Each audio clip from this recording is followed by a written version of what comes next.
Hello friends welcome to Assam solution. আজি আপোনালোকৰ সন্মুখত এটা নতুন টপিক লৈ আহিলো, যি টপিকটো আপোনালোকৰ মাজত কিছুমানৰ ভাল লাগিব আৰু কিছুমানৰ বহুত বেয়া লাগিব।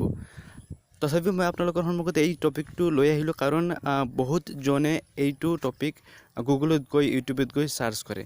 সেইকাৰণে মই আপোনালোকৰ সন্মুখত এটা এই টপিকটো লৈ আহিলো। এইটো টপিক বহুতে ইউটিউবত গুগলত গৈ বহুতে সাৰ্চ কৰে এইটো টপিকৰ বিষয়ে। সেইকাৰণে মই আপোনালোকৰ সন্মুখত এই টপিকটো লৈ আহিলো। এই টপিকটো হৈছে সেক্স ডল। যদি আপোনালোকে নাজানে সেক্স ডল কি, সেক্স কৰিব পৰা এটা ডল হয় যেটো হয়তো আপোনালোকে ইন্টাৰকোৰ্স কৰিব পাৰিব। আৰু এইটোৰ বিষয়ে আপোনালোকে যদি বেছিকৈ জানিব বিচাৰে তেনেহলে ডেসক্ৰিপশন বক্সত লিংক দিয়া আছে, যেটো হয়ত গৈ আপোনালোকে সাৰ্চ কৰিব পাৰে, জানিব পাৰে ইয়াৰ বিষয়ে। যদি আপুনি ইন্টাৰনেটত সাৰ্চ কৰে বহুত ধৰণৰ আপোনালোকে পাব, কিন্তু মই যেটো লিংকটো সাজেষ্ট কৰিছো আপোনালোকে বেষ্ট পাব ইয়াৰ পৰা। আৰু ইয়াৰ পৰা গৈ আপোনালোকে সাৰ্চ কৰিব আৰু কিনিব বিচাৰিলে কিনিব।